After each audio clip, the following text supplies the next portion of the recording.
Hi, Jasmine here, and welcome to another book review. Today I'm going to talk about another indie novel called The Girl in the Storm by Christopher Stanfield. As usual, before I discuss the book, I'm going to read the plot description. Angels are real, demons walk the earth, and she alone can stop the devil. 17-year-old Genevieve Radel loves to paint and values her closest friends above all. But when a gunman terrorizes her high school, her near-reckless bravery sets her on a path that will change the entire course of her life. Her best friend is shot and dying, but when Genevieve heals her, the bleeding stops and the wound closes. But when she tries to save another friend, she can't. Overcome with guilt, Genevieve struggles to understand. But when a stranger arrives at her home with a mysterious book and an ominous warning, she learns about her destiny. Angels have protected her, but the time has come to unravel the mysteries that have haunted her for years. Genevieve must learn to harness and control her gifts, and accept whatever she does might not be enough. The devil must be stopped, and Genevieve is ready to walk into the storm. She's cheated death before,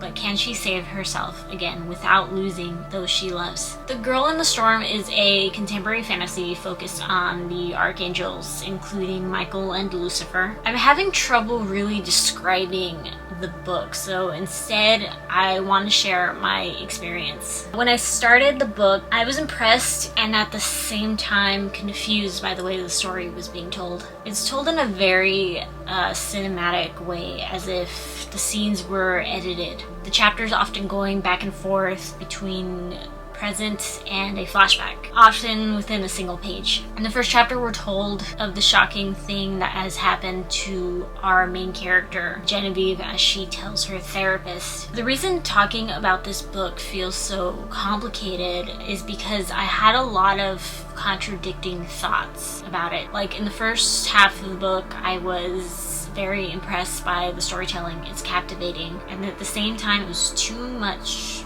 poetry. The descriptions were detailed and poetic, but I felt they went on too long sometimes, and I just wanted the story to continue. I think the easiest way to explain is to talk about it like this. I felt like I read two books in one. The book is 437 pages, but I felt like book one ended on page 271, and book two started immediately after. For the first 60% of the book, there's a clear primary antagonist, one threat acting for Lucifer, who Genevieve must face. She has obstacles to overcome, fears to face, and questions that need answers. But as the book seemed to be coming to a close, I was really confused that I had so much of it left. From that page where I felt like the book had ended all the way to the actual end, I consistently felt like I was reading the sequel, which is why I want to discuss this as two books instead of one. That being said, book one was very interesting, but I wished for a lot more, specifically with the characters. My favorite part of any book is the characters. I love the moments spent away from the main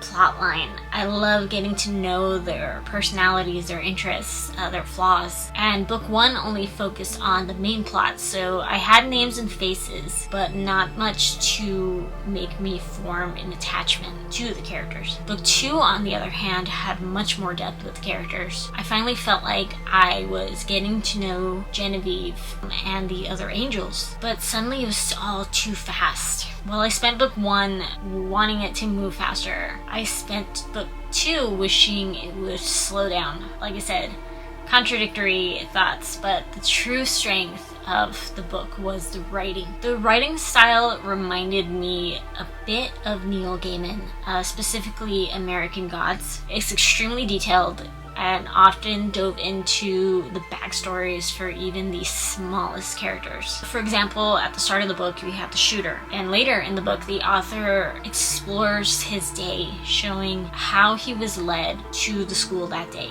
The most important thing I thought was that although it didn't meet my priorities with characters, I remember every detail of what I read. And to me, that means I was never bored, because believe me, when I'm bored, I retain absolutely nothing from the page. My hopes is that book 2 is a little more consistent with the pacing. Onto fan casting. It's always difficult to properly fan cast books because the character's description usually comes in later. Like with this book, I knew Michael had blue eyes, but then tan skin was mentioned much later. So this isn't so much a fan casting as it is just who I was picturing at the start of their introductions. Most of them are probably completely wrong for the characters. For Genevieve, who is shy, wants to blend in, and is faced with shocking obstacles, I imagined Alice Englert when she was on Beautiful Creatures. For her best friend, Tatiana, who was blonde with blue eyes and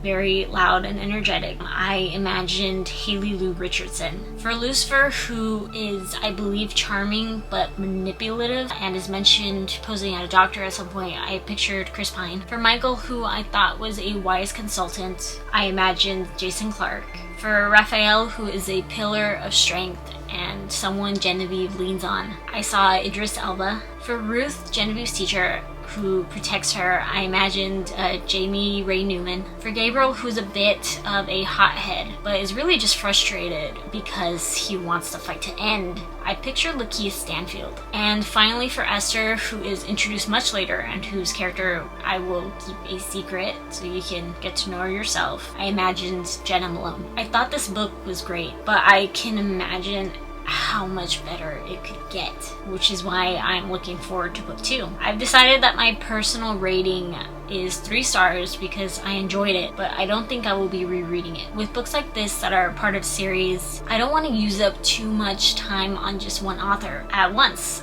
which is why I already marked book 2 for my January 2025 reading schedule. With every series, I'm going to make myself wait, just like most people who read the books as they come out. So no book 2 for me until next year. The next book I'm reading is a traditionally published novel, Dark Corners, so keep an eye out for that video next Friday. You can find out where to buy Girl in the Storm in the description. If you're an indie author, comment with your book and I'll add it to my TBR list. Thank you so much for watching, and until next time, bye!